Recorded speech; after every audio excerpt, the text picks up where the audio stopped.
पूरे का question number 11 है। ठीक है, क्या है? एक रेलगाड़ी 480 किलोमीटर की दूरी समान चाल से तय करती है। यदि इसकी चाल 8 किलोमीटर प्रति घंटे कम होती तो वह उसी दूरी को तय करने में 3 घंटे अधिक लेती। हमें रेलगाड़ी की चाल बतानी है। चलो देखते कैसे होती है। हमने कहा चाल तो हमें पहले पता नहीं थी, तो हमने मान लिया। माना रेलगाड़ी की चाल कितनी है?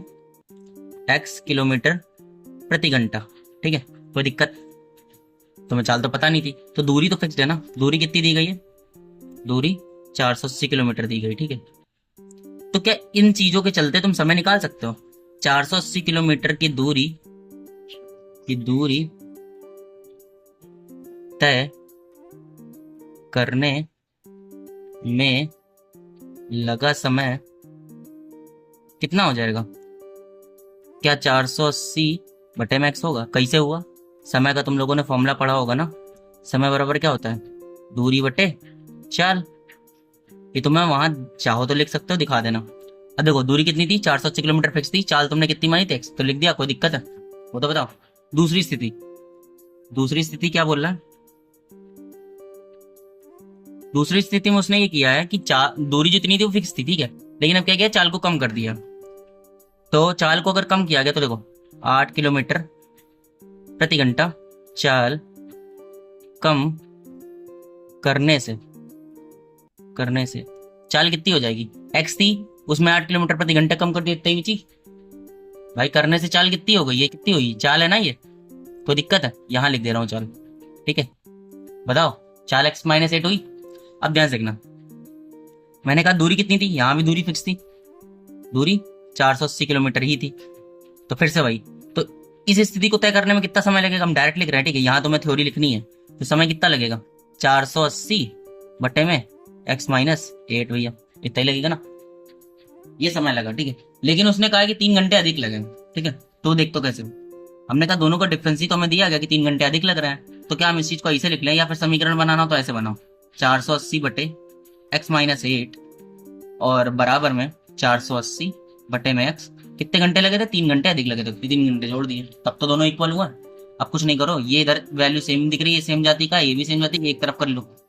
480 बटे में x-8 और ये प्लस का इधर आएगा माइनस का, 480 बटे में x और प्लस बराबर में कितना बचा? 3 बचा। ठीक है, कोई दिक्कत? एलसीएम ले लो, इनका एलसीएम लो, कितना आएगा? x और x-8 एक ब्रैकेट में। ठीक है, जब तुमने x-8 को काटा तो बचा x का मल्टीप्लाई ऊपर कराया 480x। अब ये एलसीएम लेना तुमको आता होगा, बताना थोड़ा ना पड़ेगा। मैं 480 इसको ब्रैकेट में रखना। ठीक है, 480 बटे x, फिर इधर क्या होगा? माइनस का, ये तुम्हारा मल्टीप्लाई करने पर आएगा 3840। ठीक है, इक्वल टू 3। कोई दिक्कत? वो तो बताओ। इसका भी मल्टीप्लाई करा लेना। ठीक है, तो देखो पहले तो ये माइनस का अंदर मल्टीप्लाई होगा ब्रैकेट में। ठीक है, 480x माइनस का 480, अब ब्रैकेट में खोल रहा हूँ क्योंकि मैंने अंदर मल्टीप्लाई करा दिया 3840। ठीक है, बटे में इनका भी मल्टीप्लाई करा लो, x² माइनस का 8x होगा। ठीक है, 480 प्लस का है, 480 माइनस का है, खत्म। ठीक है, अब तुमको पता है कुछ नहीं होता भैया, जब ये अपॉन में देख रहे हो, तिर्यक गुणा के सिवा कुछ हो नहीं सकता, तिर्यक गुणा करा लिया। तो कितना हो गया समीकरण मेरे पास? 3840 इक्वल्स टू 3x², उधर 3 का इसमें करा 3x² हो गया, 8 में करा होगा 3 8 24x। ठीक है, कोई दिक्कत? इस चीज को समीकरण के रूप में लिख लो, 3x² माइनस का 24x, और ये चीज प्लस की उधर गई माइनस की, माइनस के 3840 इक्वल्स टू 0। ठीक है, क्योंकि उधर कुछ नहीं बचा तो 0 हो गया। ठीक है, इस चीज को मैं यहीं सॉल्व कर रहा हूँ। ठीक है, ध्यान समझना। मैंने कहा ये इतना बन गया। देखो इसमें भी 3 है, इसमें भी 3 है और इसमें भी 3 है, दोनों में 3, तीनों में 3 है, तो मैं 3 कॉमन कर लूँ तो कोई दिक्कत है? x² माइनस का 8x और माइनस का 3 1 3, 3 2 6, 3 8 24। ठीक है, इक्वल्स टू 0। अब तुम्हें पता है ये 3 इधर मल्टीप्लीकेशन में, उधर जाएगा तो डिवाइड में, मतलब 0 के साथ जाके खत्म हो जाएगा। तो मेरा फाइनल जो समीकरण बन जाएगा वो इतना बन जाएगा। ठीक है, सॉल्व करना हम सिखा चुके हैं। पहले वाला जो 10वां क्वेश्चन था उसमें बहुत अच्छे समझाया था, तो हम डायरेक्ट कर रहे हैं। ठीक है, यहाँ पर अब इतना तुम लोगों को समझ में आना चाहिए। अगर नहीं आ रहा तो पहला वाला देख लेना इसका।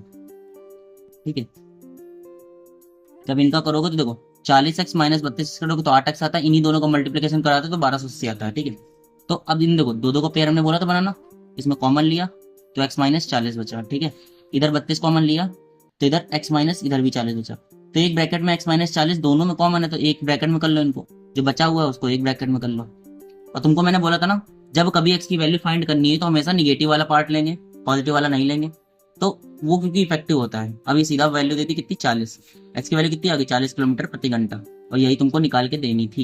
ये मेरा फाइनल आंसर है।